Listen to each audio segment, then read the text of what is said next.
Welcome back to Highly Respected. I'm your host, Scott Greer, and we're going to have another fantastic and incredible episode for you guys, just like always, post-holidays, so we are back on our normal schedule.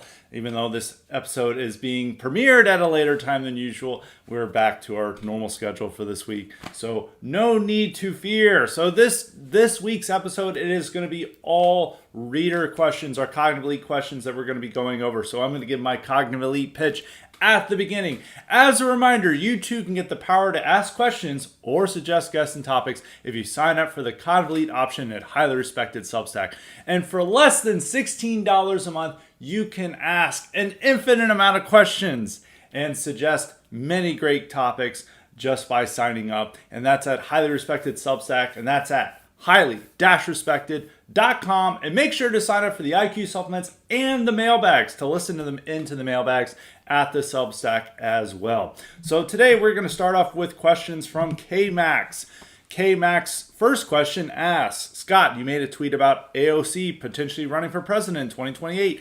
In your view, would she be a top 2 or 3 contender for this?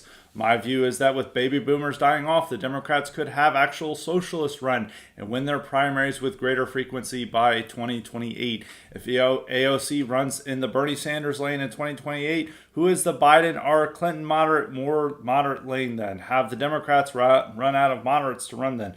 My bet would be Josh Shapiro in 2028. Your view, Scott. So on AOC's presidential run, a lot of people laughed at this because AOC is in the type of conservative demonology and villains of this.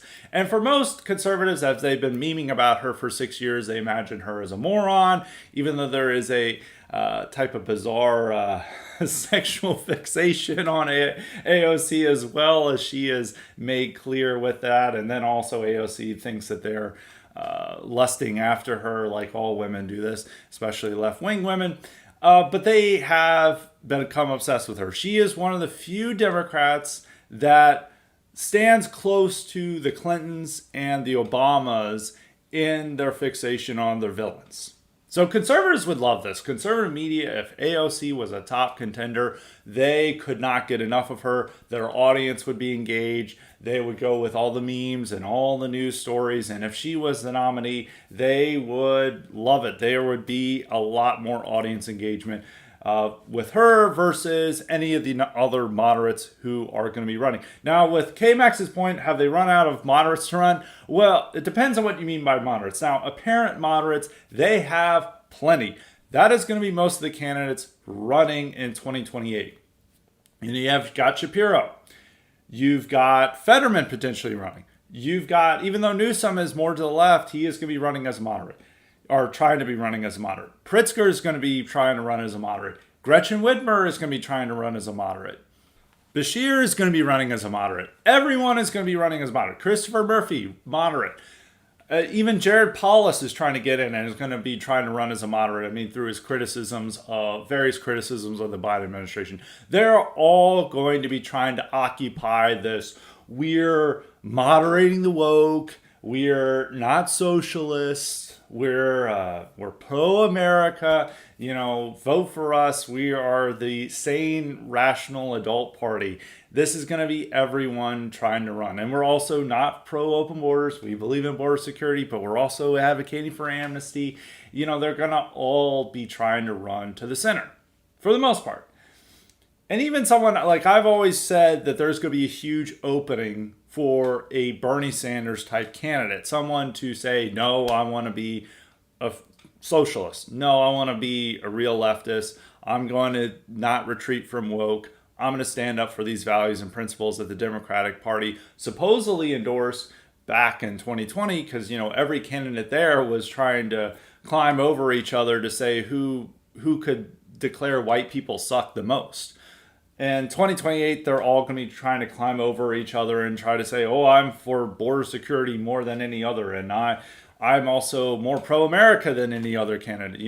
They're not going to be candidates declaring America as a racist country like they all were in 2020.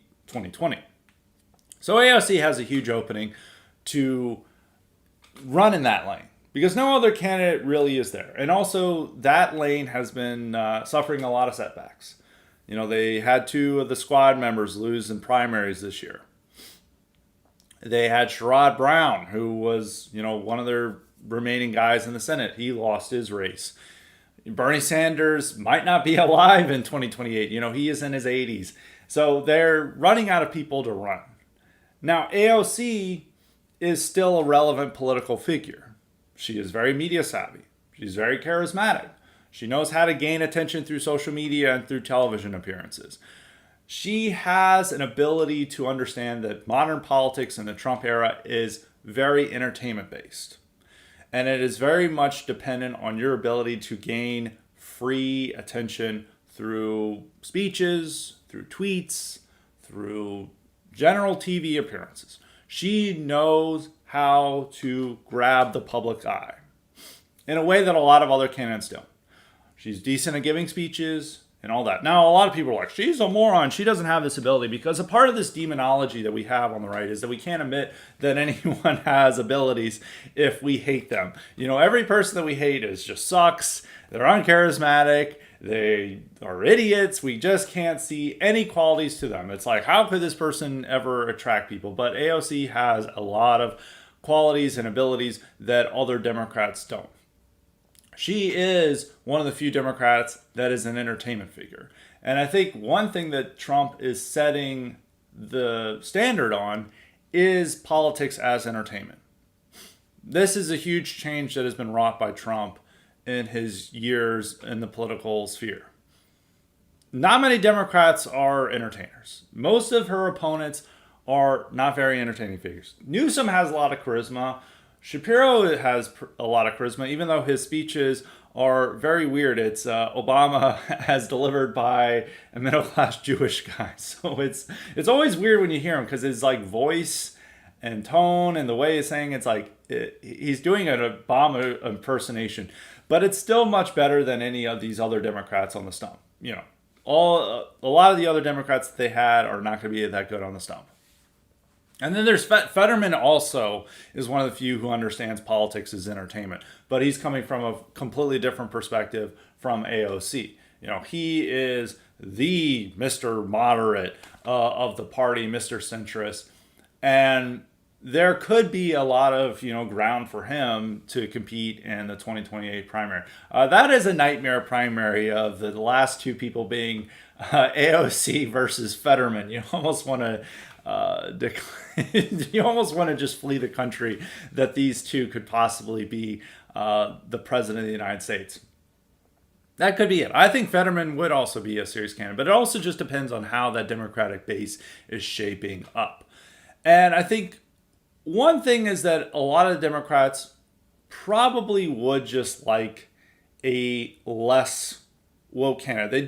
They are going to have a different primary from how it was in 2020. In 2020, the primary was insane. They're all emphasizing open borders, defund the police, pro-Black Lives Matter. They're all having these, they're all pro-reparations and all this crazy stuff, because that's what their base wanted. Their base got more radical during the Trump years and much more left-wing, and this was exemplified by 2020. And it depends on how the left-wing base reacts to Trump in office. And most of them are taking the bet that they're going to be more moderate than they were in 2020, which explains a lot of the more moderate, quote-unquote, moderate moves that a lot of these candidates are making.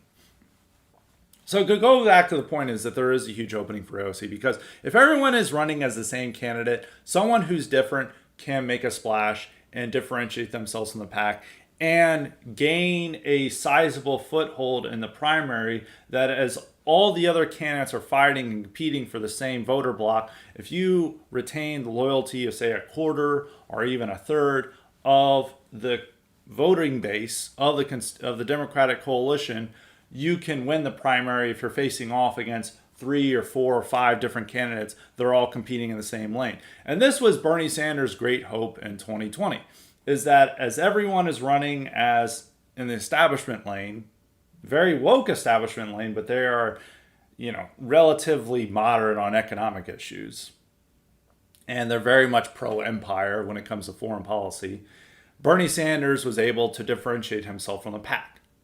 And so it looked like Bernie Sanders might win the 2020 primary because there are multiple, at that time, moderate candidates, even though they weren't very moderate, in running in the establishment lane. You had Biden, you had Buttigieg, you had Amy Klobuchar, you had Bloomberg, and even Warren was sort of a bridge between the Bernie Sanders wing and the establishment wing, who is still around.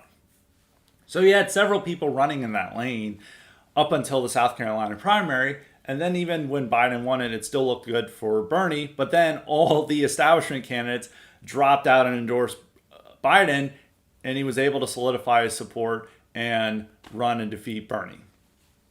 And I predicted this in 2019. I said this is going to be Bernie Sanders' path to victory, is that the only way he can do this is by maintaining a large competitive field where he is able to have, quarter to a third of support, very loyal, progressive base support, and everyone else is competing in the establishment lane, and divide and conquer. But if the establishment lane all rallies around one candidate, he will lose. And the same thing will likely happen in 2028. If AOC goes into Super Tuesday and there are 2 to 3 to 4 establishment candidates all still in the race, she can win a lot of these primary battles. And if there's still a lot of competition in the establishment lane going into March, or I don't know how the primary schedule is going to continue to work, they can still, and the field is divided, she could potentially be the candidate of choice. But if by Super Tuesday they have picked the establishment candidate, it's like, this is our guy, this is who we're going to vote for, and it's likely to be a guy. I don't think Whitmer is going to be that competitive. It'll likely be a guy. Who that guy is too early to say, but I think it will be a male. And they're saying this is our person, and it becomes a two-person race, the establishment person will win.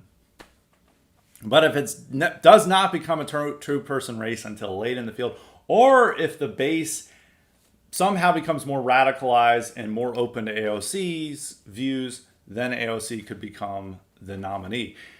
And AOC is a very, she is a very capable politician. She has been working a lot with the establishment, and also it's upset a lot of the Chapo cells, the people who initially backed her campaign in 2018 and saw her as this radical leftist and democratic socialist, and they've been upset with her by her concessions to the establishment. But it does show her capability of working within the system and how to gain attention for herself. And I think she is a more capable politician than Bernie Sanders. And I think, some people be like, well, she doesn't have that honesty factor and that kind of idealistic factor that Bernie Sanders had. But you have to keep in mind that Bernie Sanders didn't win. And also Bernie Sanders' inability to play politics as it should be, because he's always like, oh, I'm not going to get into personal attacks. He handed out, he surrendered to Hillary Clinton on a lot of issues. He's like, I'm not going to care about her emails. Oh, enough about the damn emails. He was saying that. He wasn't going to run on her personal record, anything. It was just policies.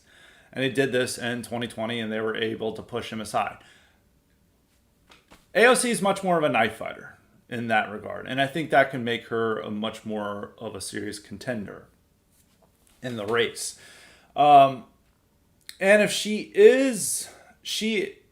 to go to a point about the American Chauvinism, would she be American Chavez? Well, there is a point that I wrote about it that she would not be. One, she is much more woke on the LGBT and feminist stuff, obviously, which I said an American Chavez would likely downplay to focus more on the anti-whiteness and the economic socialism or economic populism, as you will. She will emphasize these points, even though she herself is moving a little bit away from the social liberalism. She deleted her gender pronouns from her bio, but she's still going to be going into the, a lot of the social woke stuff that centers around gender and sexuality, much more so than an American Chavez. And she's also clearly going to have a very feminine vibe to her, not the masculine vibe that I predicted with American Chavez. I imagine it would have been more of a working class black man or Hispanic man who is Clearly not a homosexual, which that is a clear problem with a lot of black politicians. But they would be a man's man that would be running, and there would be a very masculine vibe around it. There obviously would not be a very masculine vibe around AOC. It would be a very girl boss vibe. But that might work to her advantage. It might be a disadvantage. You'll have to see. But the main point is AOC is well positioned for 2028. It's really too early to think of how it's going to be worked out, but I think you can see the rough outlines of this. Is that most of the candidates, based on current trends and how things are working, they're all going to be running as apparent moderates. That is what most candidates are basing themselves off. You can look at all the other people who are wanting to run: Christopher Murphy, Newsom, Shapiro, Bashir, Jared Polis, Fetterman. All of these guys are trying to make themselves more moderate and criticize the Democratic Party for being too woke and not caring about issues that normal middle Americans care about, and being too, not caring enough about the border. They're all running in that. And so that leaves a huge opening for someone to run in the Bernie Sanders lane, which there are nobody who's doing that. I used to think it could be Wes Moore, who's the governor of Maryland. I looked up his position on Israel. It is not going to be Wes Moore in that. I think Wes Moore is very much of an establishment guy. He would differentiate himself by being the lone black guy to run in the field, but I don't think he could be a competitive candidate, but I'm more skeptical of his chances, and he's not going to be running as that Bernie guy. Newsom could see that potential, but it's not in his nature. It's against his nature to run against that, and it would be a very half-hearted attempt and a very insincere attempt. They need a sincere attempt in being that, and the only person they have is AOC. They don't have a senator running in that. A senator who is far away from dying to run in that lane. They're losing congressmen. They don't have a governor to run in there. They need a capable, charismatic politician who understands that a lot of politics is entertainment right now, and that one person is AOC. Whether she'll win or not, way too early to even know that. But I think she would be in the top 3 candidates, barring a complete shift in the Democratic base. I mean, if the Democratic base just suddenly becomes much, much more moderate and also hostile to socialism, she might not do well. But in a lot of ways, it doesn't matter. A lot of it is about selling your personality and your ability to be charismatic and create attention for yourself. And a lot of politics, American politics, electoral politics, is a personality contest. I kept trying to emphasize this to people when, people are like, oh, DeSantis could beat Trump. And I'm like, compare personalities. You got an awkward, nerdy guy who, is very uncomfortable in media interviews and has to read from a script. Good policies, but he just did not have the personality to attract people, to inspire people like Trump did.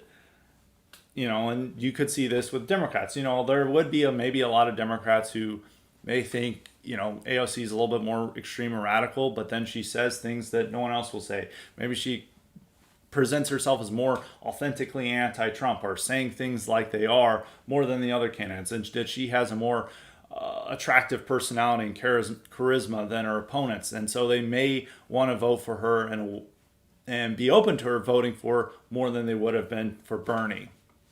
So that's it's something to keep in mind and look out for in the next election, which we're at 4 years from. So it is very early to say, but most of the candidates are preparing for the election and the way it's going to be set up. So we got a second question from K-Max, and someone else asked a similar question about this. And of course, this question is about the wifejak meme. K-Max is very pro it. He says, Scott, the idea of the wifejak meme, I just read about it, and he has tweets saying that the only people who have a problem with it are bitter incels and bitter feminists. And he's saying, is this all a distraction? Wifejak, and he's asking, wifejak is good because it promotes white marriage and white children. people oppose wife jack are just irrelevant at this point. I guess these are just questions that he's making about it. And then Mishaus has a little bit of different question. Mishaus has another question that I'll quickly answer. He said, what are your favorite selections of the traditional Thanksgiving dinner and dessert lineups? I'm very basic. It's just turkey and mashed potatoes. So that is Mishaus's first question. His second question is about the wife jack meme. He's saying, is the wife jack meme Jim or Cole? At time of writing, a civil war seems more likely to erupt over this than the election, so this could be your personal Portsmouth. Full disclosure, I'm in the Cole camp. So what are my thoughts on the wife jack meme? I think people are getting a little too worked up about the wife jack meme, but from both sides is, it is just a meme, and I think a lot of ways you shouldn't take it too seriously. When it first came out, it was like an okay meme. It was really kind of making fun of their wives and maybe, a less hostile fashion. And it was generally guys doing it. Some of the jokes were funny, some weren't so funny. I think the fact that women just could not understand it and instinctively thought that it's like anti-women. I think the funniest aspect is that women couldn't understand it, and they were upset about that because they couldn't understand it. So that made it somewhat humorous. Over time, there's been a lot of bad content, some coal coming from it. And I think what made it more coal is the fact that mainstream conservatives, particularly of the conservative femcel camp, those who continue to complain about good men scarcity, think that all marriage situation and difficulties is due to young men, and they have and also that they've decided that the ultimate thing that men should strive for is to be Mr. Mom. They have loved this meme. Brett Cooper, who's a Daily Wire personality, said it's the greatest meme on the internet because it's promoting the type of conservative femcel marriage and family situation. A few others of that sort. There's some girl named Allie who is like, this is awesome. Unlike boomer memes about hating their wives and stuff, which some of the memes are actually pretty funny. This is about loving your wife, and it's awesome. And then there's other guys who've just had these unnecessary philosophical justifications of wife jack, and like, this is a radical revolution in how we treat marriage. Instead, this is getting men to marry, and this is awesome. And there also, the memes have gotten worse. The worst meme, I don't want to name the person who said this, but you can find it on Twitter, and people are highlighting it. It's a supposed radical who imagines himself as a dangerous extremist. And this person has suffered a degree of persecution. So it's unlike a lot of other people on Twitter who are like, I'm on an FBI watch list for grilling. This person has actually had some scrutiny towards him. But he had a meme where it's like all in the family, of course with wife jack, that they've created other characters of child jacks and stuff, and husband jack, which the husband jack is just, it was a sign that this has gone too far. And they're driving around in a minivan, and everyone's singing the Wheels on the Bus song. And I was like, okay, this is definitely cold territory. We did not get on Twitter to have memes about being Mr. Mom. Okay, this is, sometimes there might be a little bit too nihilistic memeing and other things, but this is not what we're about, okay? This is not what's drawing young men to this, is the idea of sing along with the family jacks to the Wheels on the Bus song.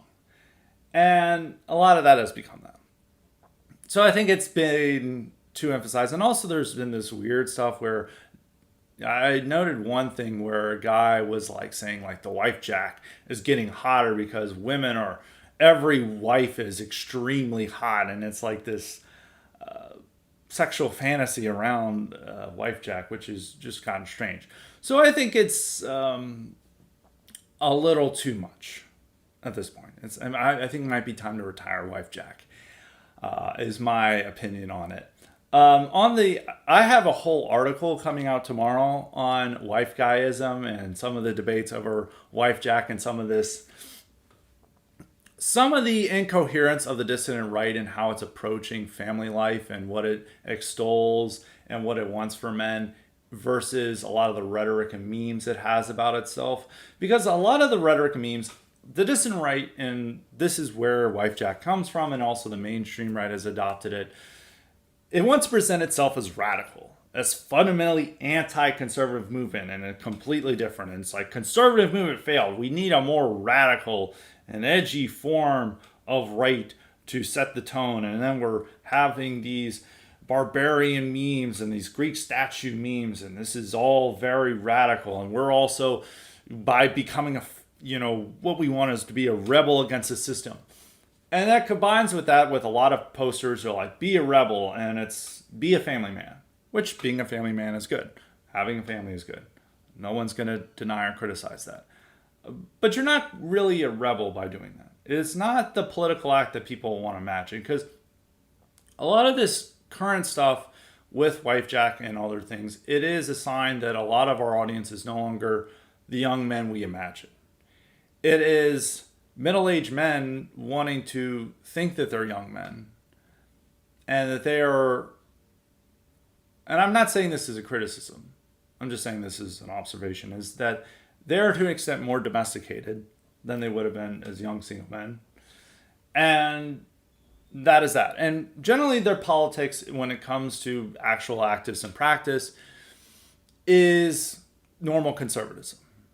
What they want, and also if you're saying middle class domesticity, which wifejak meme, and also this soy jacking over the Apple ad where the deaf father can finally hear his daughter can play the guitar, which people thought was a revolution simply because there was a white straight family in an ad, or they felt that there had never been pro-family ads before, which even in peak woke there was pro-family ads, but it might have been mixed race family. But also a lot of these guys are posting wifejak have non-white wives. It's not, the point about K-Max is saying is like, oh, this supports having white children and white families. No, it's actually just having a family in general. And a lot of the opinion is, and I've seen this a lot frequently, is that as long as you have a family, regardless of color, that makes you right-wing and based and a guerrilla against the system, a rebel against the system. It's not about emphasizing having white children, white family, which would make it, more right-wing or more part of the kind of radicalism of the distant right. It's simply that you have a family regardless of color. And so a lot of these guys, as I always like to emphasize, about a third of every right-wing married guy, it's to a non-white spouse. In my experience, and some of the postings you can see from these guys. So they don't want to have quite 14 words type posting with that stuff that they're doing with the wifejak. But back to the point about who's the audience for this. I mean, it is just showing that it's becoming more middle-aged dads, and that creates a more conservative type politics, which some people are very anti that. I have maybe a more ambivalent attitude towards it, that posture, because, if you're wanting to have an impact on normal electoral politics, you are going to adopt that type of more conservative attitude, which is fine. I think the real issue I have is that a lot of these guys want to imagine that they're going to fight a civil war between taking kids to t-ball practice and stuff, and that actually making them a dad makes them a revolutionary or more prepared for civil war or these other fantasies, which is just complete nonsense. When you're married and you're a family, your primary goal is taking care of your family. And you're not going to do things that are going to prevent that. Logically so, and rightfully so. You are not going to do things that are going to upend your salary, so an income, so you are, in that case, you would be incapable of taking care of your family. And also you're not going to try to totally destroy your reputation to where your wife and kids then pay the price for your low reputation. So, no, most women do not want to be married to the local crazy extremist of some sort. And then the kids have, get made fun of in school and other things. Most people, and the wife is going to be very focused in on this matter and preventing that matter. I know several extremely base women and other things. And, they may have very radical views in private, but then when faced with the idea of being married to someone publicly known as a racist of some sort, they aren't very thrilled with that prospect, because they're like, oh no, the reputational damage, and what will people think of my kids, and other things. And then they, want to ensure their man is not doing anything to harm their income and reputation. And so they push more for a conservative type politics than a radical type politics. The wifejak is not going to sign off on the husband jack, planning, getting in a gun battle with federal agents, or, going out and fighting in the trenches in between grocery shopping of some sort, which a lot of these guys imagine that they're going to do. It's like they're spend a whole day fighting with the federal agents, and then they come home with, the groceries. And they're like, oh, crap, I forgot the milk while, firing my bazooka of some sort. A lot, I've always talked about this on social media, is that a lot of guys are just indulging in fantasies. And a lot of what the Twitter sphere and online right sphere is complete fantasy and LARPing. Because it's about venting people's frustrations at living in a mundane, ordinary society. And a lot of what people are attracted towards is the alternative to the mundane aspects of ordinary American life.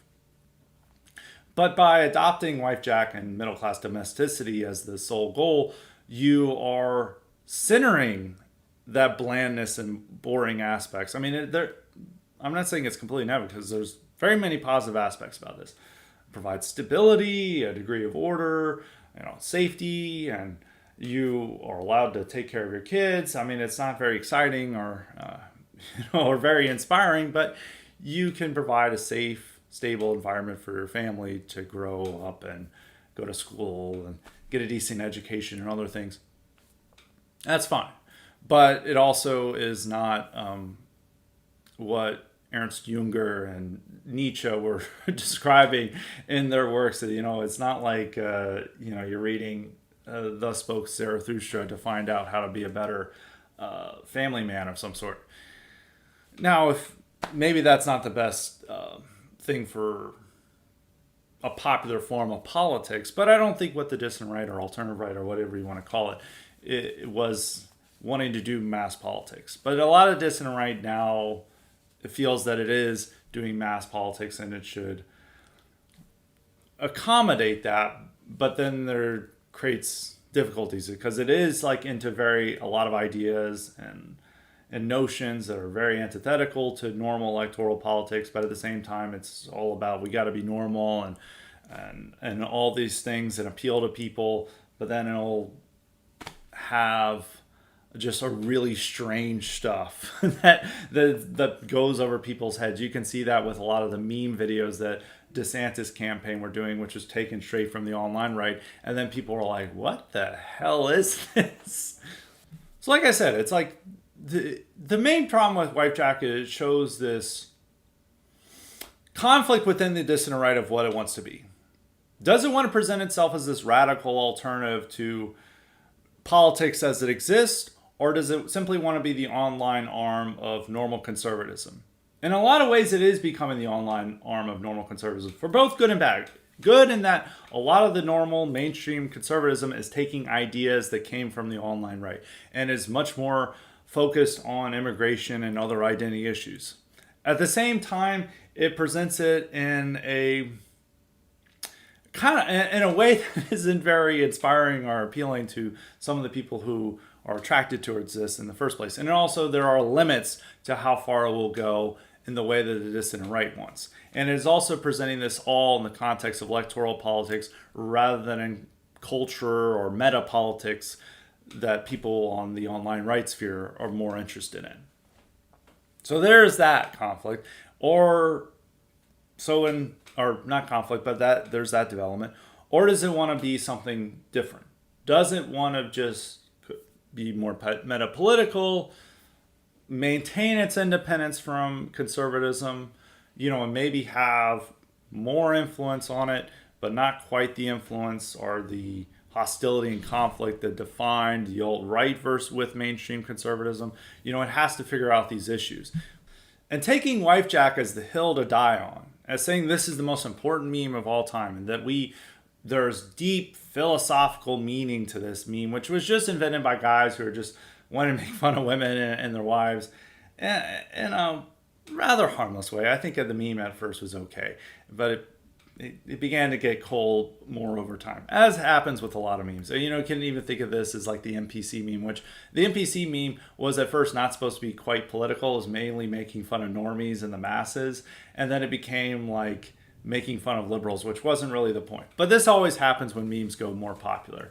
It's like the yes Chad and based, base completely changes meaning. But go back to the wifejak meme. If middle-class domesticity, which is what the wifejak meme is emphasizing, and if you think that it's very important rather than just making jokes, and if middle-class domesticity, bourgeois domesticity, is the center point of your politics, that is standard conservatism. Because standard conservatism, it has always stressed that. It's not like conservatism has at any point been like, oh, we shouldn't have normal, stable, middle-class families. That has always been its major point. And you are not really a rebel. Now, you are slightly different from your peers because more people are not having kids due to social and cultural factors that are happening. It's not an intentional policy that people are not having kids. Liberals are some of the most foremost advocates of generous maternity and paternity leave.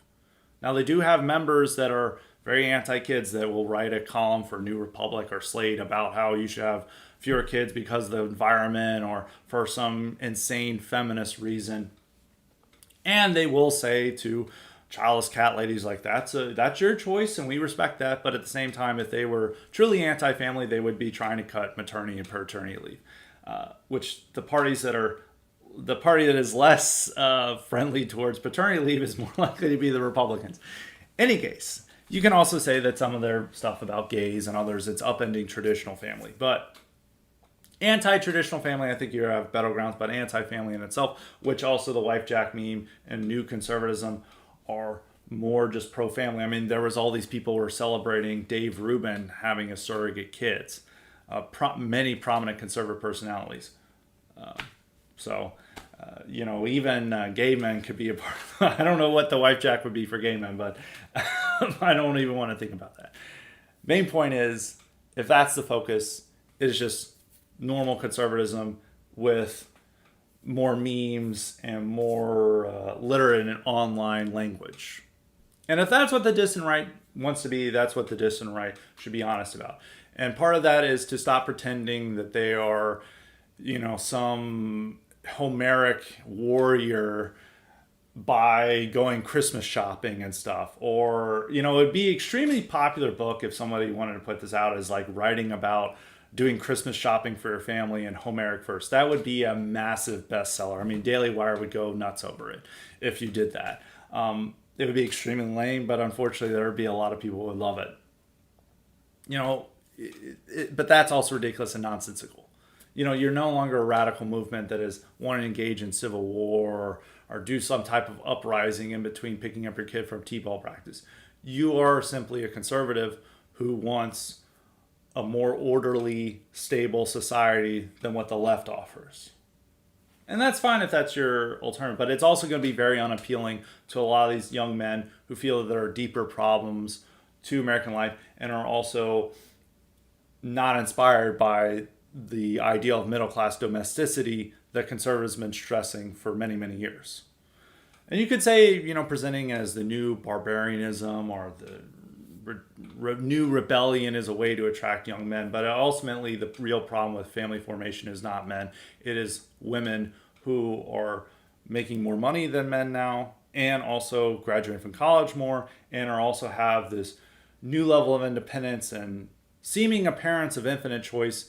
And that makes them less inclined to get married. And the real issue, if you want more marriages, it's about propaganda towards young women, not towards propaganda towards young men. Young men just simply need to be pushed and to inspired to get their lives in order and make themselves better.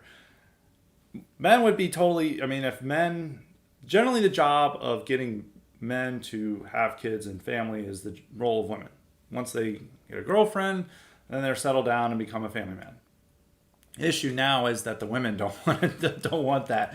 So a lot of this propaganda is about going and appealing to women. And that's another thing I don't like about the wife jack stuff, is that it does pair along with the normal conservatism critique of men and marriage, that all the problems with family formation is due to good men scarcity, and men and all these women are innocent angels waiting around for a guy to wife them up, which is only the case for women involved in conservative movement, but it is not the case for women outside of it. So those are my thoughts on wife jack. I'm going to have a lot more thoughts in the article tomorrow. I was going to pair this also with takes on passport bros and the seeming defense of Thai lady boys, but that is such a different topic. And I have so much to say about wife guyism and wife jacks in the article tomorrow that I didn't really have time to talk about the passport bros. But don't worry, we are going to be talking about the passport bros and how they, for some reason, will defend Thai lady boys. Because I do want to say that there are on the flip side of the radical wife guys, that they hate Western women so much that it's very common to see this, that these guys, they fail with white women and others and they can't get them to date them, that then and there are problems with American women. I think we can all understand that they will then go and talk about how Filipinas and Hispanics are way better than white women, which is the complete wrong take to have. And I see this very frequently. An extreme manifestation of that is to defend Thai lady boys as more feminine than American women, which is just so horrific and outrageous of a comment. And I was like, these people have to be trolling. But unfortunately, with my takes last week on this, there was a lot of people who were willing to make this point. And that is worthy of a take and column at some point, but it won't be this week. So that is my takes on wife jack and the issues with the dissident right. There's other points about people taking memes too seriously and some of the cringe content that's coming on with the dissident right. But a lot of it is just a simple matter of we have a different audience now. I've been emphasizing this a lot. It's a lot of bored middle-aged men who generally are more stable in their life than a lot of the younger 20-somethings that define the alt-right. And there's that conflict between younger guys who, by the nature that is, life is a lot more difficult and unstable for men, in their early 20s than it would have been maybe 20, 30 years ago. And they also have a lot different interests. And then them being pushed into this, it's time to be, Mr. Mom and drive a minivan around. And a lot of these guys, when you're 23 and you're wanting some heroic ideal, this doesn't seem very appealing versus the guys in their 40s who that's their lifestyle that they have. And they would love to hear about how they're, a rebel against the system and this brave Homeric hero by just being a normal family man, which being a normal family fan is great. You just have to be not very LARPy about it. And that's my view of that. So moving on with other questions. We've got more great questions today. We'll go with New England refugees questions. He's got a question about Kash Patel. He says, Kash Patel has been appointed head of the FBI. I think he will turn this institution in the right direction and actually solve some crimes. He's been a frequent war room guest and is super loyal to Trump. Will he be confirmed? That is a real good question. I think with Gates being dropped out, Kash Patel is now his confirmation is in the most dubious territory, whether he will be confirmed. I think he has better chances than Gates, but it also depends on whether ordinary establishment Republicans, what their view towards the FBI. I think if he had been appointed to the CIA director or something, which these establishment Republicans, which know they have to be pro-Trump, do not want these guys messing with foreign policy and those matters and the empire. But the FBI isn't really the empire. The FBI is just a domestic matter. And they have been upset with what the FBI's priorities are. They know that they've been going after conservatives. They know that they've missed a lot of threats to Trump and other matters, and that they seem very politicized under, Comey and Wray. And so they might be more open to Kash Patel. And Kash Patel doesn't have any real personal scandals. He's just, someone in the Steve Bannon extended cinematic universe, which they may have a problem with. It's a matter of how worried they would be about what he would do with the FBI and how far he would go. If they feel that he's going to turn it too much into a clown show and the FBI bureau run by War Room, there may be enough Republicans to vote for him. They have 53 senators. I mean, Susan Collins and Murkowski are not going to vote for him. So is there one other person, or is there two other people to vote for him? Because he can have 3 Republicans vote against him. But, they can have J.D. Vance cast the deciding vote for him. Will he have enough votes? That's a good question. And I think Kash Patel is going to try to maybe downplay some of the things he may want. Now, one problem that could be happening with him is that the FBI agents and the Bureau itself will strongly reject him. For many years, you had to come from the FBI to lead the FBI. It was very much J. Edgar Hoover's thing. You wanted people coming from the FBI. They had to be a part of that FBI culture to be there. And this is someone completely outside of the FBI culture who's going to be going into them. He has been a federal prosecutor. He has worked in the federal government, but he's not a part of that FBI culture. So they may have, they may be convinced by FBI agents in there, but also the Republican Party and conservatives are much more anti-FBI than they are CIA and anything else, and they would like someone like Kash Patel there. Would he be there? And I think Kash Patel, he is a smart operator. He will know what to say in Senate confirmation hearings and talk to senators to, allay some of their concerns, and he would get in there. Now, whether he would be this epic FBI director, I don't know really what he would do. He's going to promise a lot, and he's going to be on TV a lot, and, selling the FBI.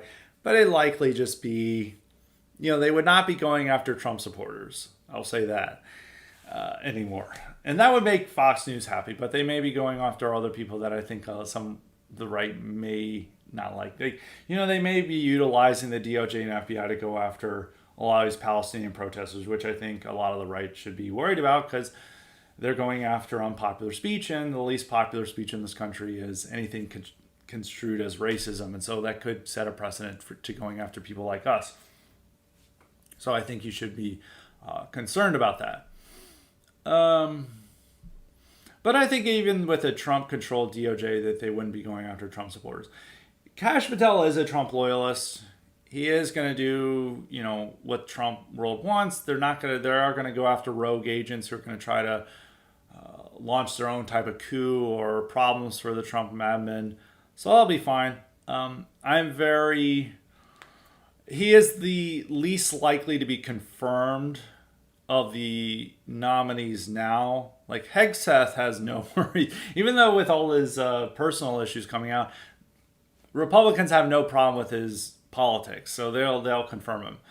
And RFK, they don't really care about what RFK's issues are, so they'll probably confirm him as well. They have a problem with Tulsi Gabbard's politics, so I would say that she's the next in line. But then it's Kash Patel as like how far they will go along to rubber stamp the Trump admin. But I think the fact that one, they dropped Gates, which was a concession to Republican senators. And it's like saying, hey, we dropped the guy you hated the most. How about you confirm our other people?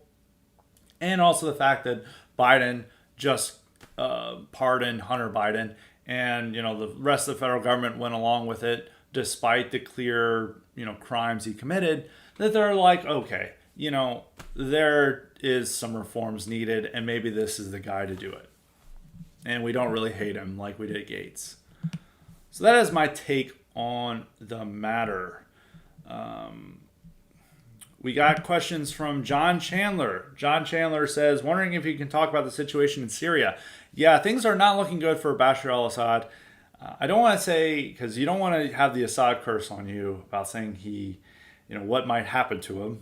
But it is not a good situation for Assad. I had a friend who told me that imagine that in 1943, after Franco had won the Civil War, that rebel forces from France had taken over Barcelona, and that's what's happened with Aleppo. They took it 7 or 8 years ago, because I remember in the 2016 campaign, they're like, we have to save Aleppo, and they asked Gary Johnson at the time. They had him on Morning Joe, and they're like, what will you do about Aleppo? And he's like, what's Aleppo? he had no idea what Aleppo is. And he's like, oh, it's in Syria. Oh, okay. So this is how long ago that they took it. And then they just went through with minimal fighting from Assad forces. And Assad forces were heavily dependent on three things that are no longer able to help them now. That's Russia, which they're limited in how many mercenaries they can provide and weaponry they can provide, because all of that is centered on Ukraine. Iran, which is dealing with issues in Lebanon and the Gaza war and all their matters. It doesn't have quite the manpower and aid to give to Assad at this point, like they were during the 2010s. And then Hezbollah, which is not doing so well following the conflict with Israel, and doesn't have the ability to send fighters and capable leaders into the conflict to save them. So they have a lot of issues, and it's a very weak point for Assad. It's way too early to wonder what's going to happen there, but they really have probably the biggest opportunity to try to push Assad out right now, due to the fact that he can't call on those three allies to help him in his time of need like he could in the 2010s. Without those three helping him, he would have fallen in the 2010s. Now he just has the Syrian army there. I mean, there are still a little bit of help he can receive from Russia and Iran at this point, but not nearly to the extent that he had in the 2010s. So he's in a very rough spot. And it appears Turkey, is eager to take him out and help, establish a Islamic government in Syria, which could present long-term problems for Israel. I mean, Israel, they may think, Assad's gone. This is an Iran ally. Now we have an Islamic government. But long-term, they're going to have to worry about Sunni Islamic governments possibly surrounding them again. What if Islamists take power in Egypt? And also that Turkey decides to go in a more anti-Israel direction and be the leader of the Middle East by directing these Islamic governments. And, they now have states that are hostile towards Israel now bordering them, which Iran does not border Israel, which prevents them from having the type of war that they would likely engage in if they did border one another. So that could present a long-term problem for them. But short-term, that would be a gift to them, because their main problems right now are Hezbollah and Iran, and this would be a huge blow to those powers. And it would also be in the United States' interest, because it would strike a blow at Iran and its proxies, as well as Russia, by getting rid of Assad. So it's likely that they're like, oh, we got a perfect opportunity to try to do this one more time. Let's see if we can do that. Now, how it will develop, I don't know. There's these rumors that a general had launched a coup against Assad over the weekend. It's unclear what was going on there. Who knows? But it's not a good situation for Assad right now. And, the most he can hope for is like maintaining a well-defended strip of Syria, primarily around where the Alawites are and elsewhere, and defending Damascus, but he's not going to gain control of the rest of the country again. It's going to be very tough for him to fight back. He could probably defend some of his territory, but reclaiming this territory and having a functioning Syrian state is beyond the capacity of Assad at this moment. So second question from John Chandler is to get your thoughts on Keir Starmer's Starmer's surprising speech on immigration. What exactly do you think motivated such honesty? Do you think the UK will ever have its own Trump? Yeah, because Keir Starmer, we'll say that, having a little difficulty with the pronunciation. What is going on here? We got to go. It's interesting. Europe has had an interesting discussion on immigration. While Democrats were totally pro open borders from 2016 to 2023. I mean, even Obama would have counted as a border hawk compared to how Democrats were treating immigration under Trump. But to 2023, up until they were like, oh, this is actually a huge problem for us. We should actually do something a little bit more. They're completely open borders. But center-left parties have had a more interesting response to it. Macron has tried to pass some form of immigration, obviously not sufficient enough, and the right has been very critical of them. The left-wing party in Denmark, which is ruling left-wing party in Denmark, has passed extremely sensible immigration reforms there. And the left-wing coalition in Germany has been all over the place on immigration because they know how unpopular it is.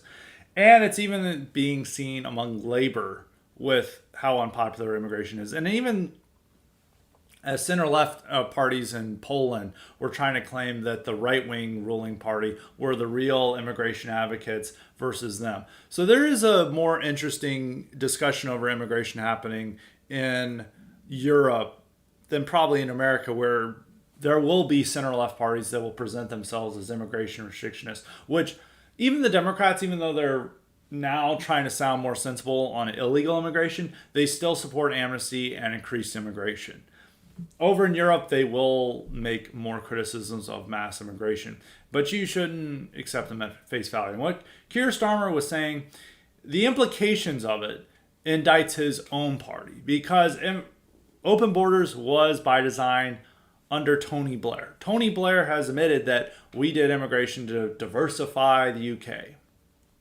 This was by design. This was just not simply like, economics, or we had, numbers and they were filled. This was by design. And another example of center-left party is Justin Trudeau admitting that, immigration was a mistake. It was a huge mistake on my part. We shouldn't have been trying to reach the highest level of immigration of any country on earth. We've got to restrict it because it's become wildly unpopular. But the difference between Starmer and Trudeau is admitting that it's his own mistake, even though he tried to blame the right and some other factors. He still was accepting some responsibility for it. For Starmer, he places all the blame on Tories. And his argument is interesting. I don't think it's worth dismissing outright, because the way immigration policy happened, the numbers exploded under the Tories. Even though the Tories, unlike Republicans here in the United States, were ostensibly for limiting legal immigration. But instead of limiting legal immigration, instead of vowing to do what is in their party platform, they then witnessed an explosion of immigration. And his argument on what happened is something that is very clear on Tories. He said that this was by design by Tories, who, when they implemented Brexit, they wanted to have a one nation open borders policy. I'll read the quote because it is interesting. I don't think it's worth dismissing, and it's completely bad faith, and there is a point to what Starmer is saying. He said, "This happened by design, not accident. Policies were reformed to deliberately to liberalize immigration. Brexit was used for that purpose, to turn Britain into a one-nation experiment in open borders." And despite the fact that Britons voted for Brexit to limit immigration, the opposite happened. And this was bound to happen because when Britain was in the EU, they were having a lot of immigration, but a lot of them were European guest workers. These were whites. These were Poles and Hungarians and others. And even Brexit, a lot of the people advocating for Brexit, in order to avoid being racist, would rail against Polish migrants rather than Pakistanis. Rather silly. But the point, the people who are voting for it, they were upset primarily with the non-Western migrants, not the Poles and Hungarians. There was still some, worries about them taking jobs or whatever, but, their main problem was with the non-Western immigrants. But exiting the EU meant no more Poles and Hungarians, but all of these non-Western immigrants coming here.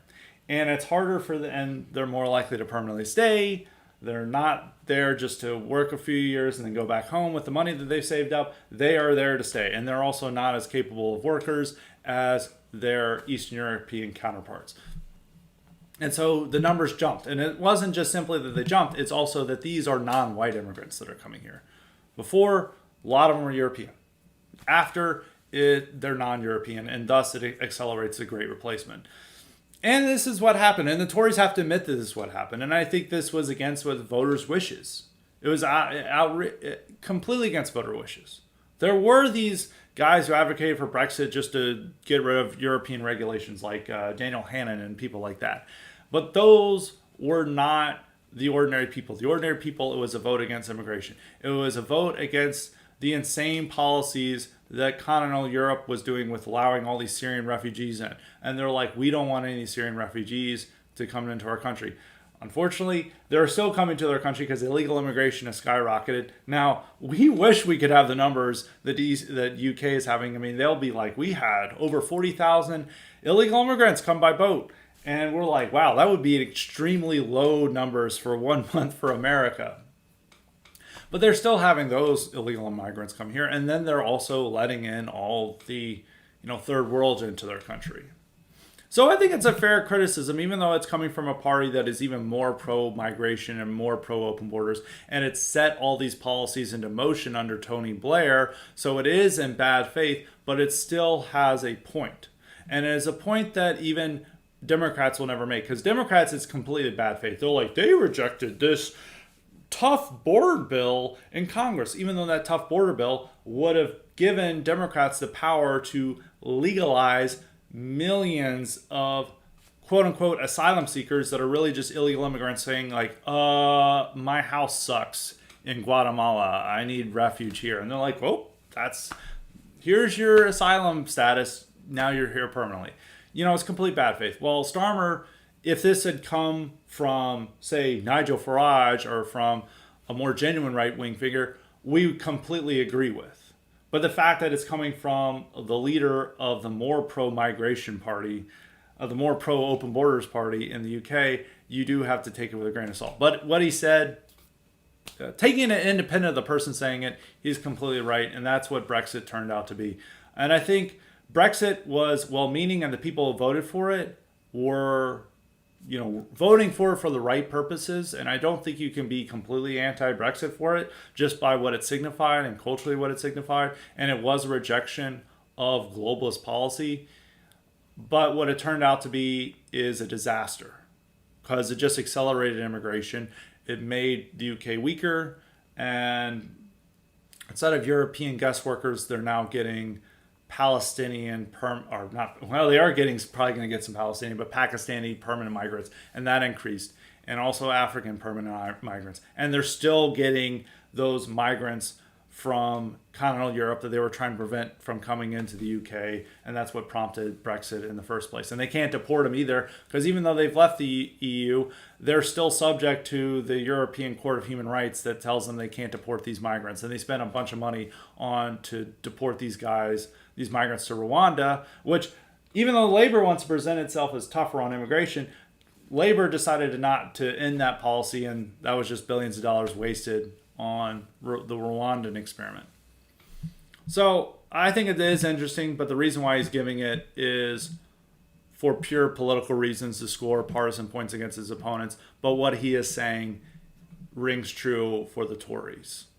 And the Tories are not nearly as bad. The Canadian Conservatives are worse, but the Tories have had a decent platform, but they've never lived up to their platform, and how they handled Brexit and how they allowed immigration to skyrocket is a true act of treachery, and is almost, if you're ever going to vote for a party, and I'm always skeptical of vote against the Democrats because there's no alternative in America, and it's also we have primaries where you can support different people. In the UK, the Conservatives pick all the candidates. The Conservative Party leadership is there. They set the policy for the whole party. There's no real grassroots opposition to what they do. But if you're in the UK, even with Nigel Farage's problems, he is far better than the Conservative Party. So that is my answer to John Chandler. Now we've got questions from, I think, Dollar Bill. Yes, dollar bill. He has a question about the 25% tariff on both Canada and Mexico. Trump has threatened to slap a 25% tariff on both Canada and Mexico if they don't do something about the flow of migrants and fentanyl streaming across the north and southern border. Commentators have pointed out that these countries retaliate with their own tariffs. It will undermine Trump's campaign promise to bring down the cost of living. Scott, how do you think this will play out? As I write this, Justin Trudeau is visiting Mar-a-Lago to meet Trump like a medieval duke traveling to have an audience with the king, and desperately hoping his liege doesn't bring up how he denounced the Conservatives in Canada's parliament as Maple MAGA. What's likely to happen is Trump is going to make these threats, and then Canada and Mexico will back down and do more. I do think Claudia Sheinbaum is being an idiot on this. I think she feels that Mexico has a stronger position than maybe Canada does. Is that, oh, well, our troops and others are the ones protecting your border, and if you don't like it, we'll just pull our troops out and see how you're going to deal with all these migrants. But Mexico is so dependent on the United States that I think Trump can pressure her. But she's already trying to do this resistance hero, which all these foreign leaders were doing, where there was at even some point where liberals were celebrating the sister of Kim Jong-un for giving side-eye to Trump. Any foreign leader who attacked Trump, no matter who they were, that liberals were like, this is a hero. And Sheinbaum still is operating this paradigm, but there's not as much grounds to celebrate these people. And so I think that his threats will work, and they'll back down, and they'll do what he asks, especially with Canada. I mean, the fact that Trudeau, instead of doing the Sheinbaum route of, I'm going to release a brave and bold letter scolding him, he then goes and bends the knee at Mar-a-Lago, shows that they're most likely to back down and do what Trump wants. They're much more dependent on America than we are dependent on them. A second question, why has the movement to make English the official language of the United States never gotten any serious traction? That is almost worth its own IQ supplement. It was a big deal back in the 80s and 90s. There was even a point where Arnold Schwarzenegger was, who's now a liberal, basically a Democrat at this point, was very supportive of these measures and had been involved in these groups. But it's almost kind of like there's no one really, there's not a strong lobbying effort, because most of those groups, they became shells of themselves that were advocating for this, and no one really bothered to care about them. And also, the thing is, a lot of the worries that we had in the 90s or the 2000s of having a bifurcated culture, or a separate culture, that we might have a Quebec type situation in Southwest United States with Spanish speakers and stuff, it's not quite happening, because if you want to get anywhere in America, you have to speak English. And so you push yourself and restrict yourself to low-wage labor by not learning English.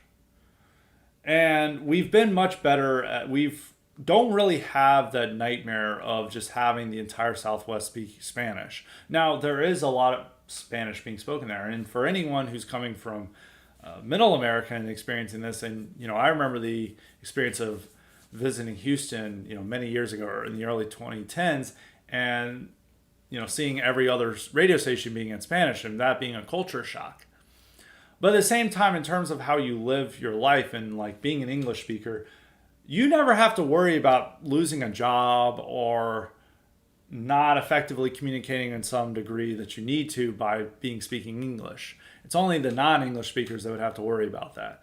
I mean, the most inconvenience you're going to have is that you're going to have trouble communicating to the McDonald's server what you want. But that's more of an annoyance. It's more of an annoyance and a culture shock than it is like a serious threat. It's not like you go to the Southwest and you have to learn Spanish. Like they've always said, it's good for your job skills to know Spanish. It's like, what am I going to be, a construction foreman? Like the only people who really need to know it are like fast food managers and construction foremen. No one else needs to learn Spanish. It's their job to learn English. And that's still the necessary component in America. Like you don't need to know it's both a plus and a minus, but the one thing about Americans is they don't really need to learn any other language besides English, and even in their own countries, that no other language really threatens English's dominance. So I think it's just that it's hard to show. I think it would be cool to have, but it's hard to show the necessity of it because everyone knows, and these immigrants know, that they're going to have to learn English if they want to make it anywhere in life, because they're just going to be restricted to their own ethnic ghettos and low-wage labor if they never learn English, or they're never fluent in English. And also the fact that for conservatives do well among people who can't speak English versus immigrants who speak it fluently, which is one of the funny things about it. And also these lobbying groups, they just didn't have it. There was a much more fear at that time because a lot of these places, they've been monolingual English. They didn't have to worry about any competitors. And then, overnight, they have this explosion of going into neighborhoods and no one speaking English, and they have all these radio stations in Spanish, and then they're talking about having ballots in Spanish, and then they were worried that Spanish would replace English, but Spanish is not replacing English in any official capacity. It's still, the unofficial language of America, and its dominance is, more secure than ever. It's the international official language. Everyone else in the world has to learn English, while Americans don't need to learn any other language. Now, this third question I would otherwise save for the mailbag, but it's such a short question that I'm just going to answer it, or requires such a short answer. Scott, your horror franchises. What are your thoughts on the Nightmare on Elm Street movies? For a time, they had a new one out every year, like the Saw movies at their peak. In the later movies, Freddy Krueger became more comical to the point of essentially becoming an evil Bugs Bunny. In Nightmare Part 6, he taunts a character while flying through the air on a broomstick in an homage to the Wizard of Oz. There's one where he kills someone through like a Super Nintendo game or a Nintendo game and stuff, and it becomes way more comical. I think they're fine. The first one is generally good. Second one is really gay. And the third one is one of my favorite because it has a whole Dawkins soundtrack, the hair metal band. And so it has and their theme song for Dream Warriors is incredible. That is part where they're mixing the comical elements with the horror elements, but it works for Nightmare on Elm Street Part 3. The later ones are just too stupid, but they're good, harmless fun. Clearly, the Halloween series is the superior franchise. It's a lot less trashy and not nearly as dumb as Friday the 13th and Nightmare on Elm Street, but I think they're fine. I even like the more comical ones because they're made for fun late night viewing with your friends when you're younger and stuff. So I think they're okay. Nightmare on Elm Street Part 3, just for the Dawkins soundtrack, is my favorite. And also there's enough comical elements where you can laugh at it, but it's not too stupid. So that is my thoughts on that. And I think that is... We still got more questions, so no need to fear if you're worried about me not answering them. I'm just double checking through what we have here. Okay, we'll go with... we got two more questions for today. They're both quick questions. From Maverick, he asks, what is your opinion on high-speed rail? Could the right adopt this lib-coded position of wanting to build it in the U.S.? Yes, we could, because we'd have to change a lot of liberal policies too. We'd have to crush unions, and we'd have to eliminate a lot of the affirmative action policies to achieve it. Because the reason why we can't have nice things in America, in large part, is due to unions, government bureaucracy, and regulations, which conservatives would want to cut, and also a lot of the affirmative action policies that required minority-owned businesses to have their share in government contracts. And so if the right could say, hey, if we eliminate all these things that we oppose, we could have high-speed rail. We could have nice things again. And I think the right could advocate for that the country needs to adopt its policies it already has, being opposed to affirmative action, being opposed to unions, being opposed to regulations, and thus we could have high-speed rail, because you can never accomplish this among liberal policies. So I'm very pro it. It'll be very difficult to have due to the nature of America, and even with a competency crisis. So we have a limited window of achieving it, but hopefully we can resolve these things in the near future. And the final question will be from Stealth Bomber. He says, Scott, your article about declining standards got me thinking back to the COVID times, where strangers would harass you over improper masking, insufficient social distancing, or just any deviation at all from the CDC guidelines at the time. Why was this the one time in recent history where the public was willing to police the behavior of their fellow citizens and confront them about it? If it was only due to media influence, could something like this happen again in the future? For example, if the media started campaigning against weed, could we see the public start policing the behavior of potheads? Well, the reason why they were most willing to do this is that everyone lost their mind under COVID and people thought that this was the apocalypse were happening. You know, people's lives were completely upended by COVID. You know, they were stuck at home, they lost their jobs, they weren't able to go out to parties or sports events, and thus people were like, we're in a completely different time, I'm going to confront people. And people were really angry and miserable at that time, and people who were deviating from mandated behavior, there was more anger to be visited upon them, especially if they're a weaker party. Because I always knew this, that with women, they were more likely to be confronted over not masking than men. Because, you know, if you're tall, most of the people who were wanting to police this behavior were women themselves, and a lot of women were more fearful of confronting men about this. And so that's why. It was also media influence, because they're like saying, like, we're having a genocide, people are not masking are guilty of war crimes, you have to do something about this. And so it was both media influence and just the complete unique time period we were living in that was completely different from ordinary times, that made people willing to do something in police behavior that they would otherwise not do. Now, on weed and other things, it would just simply be a social taboo that happens. You know, if somebody smokes in a restaurant, someone will go up to them and say, hey, you can't do that here. Or smoking in a building, you know, it's such a social taboo that's been established over many years that people do it. And once there becomes a social taboo around smoking weed in public, you would have people confront them. Not nearly to the extent that they did about maskers and social distancing, but because of how that was unordinary times, but you could still have that. So that is it for Highly Respected today. We are going to be back to our normal schedule. So an article tomorrow and an article Thursday, mailbag Wednesday, and a terrific IQ supplement on Friday. So be on the lookout for that. So until next time, stay respected.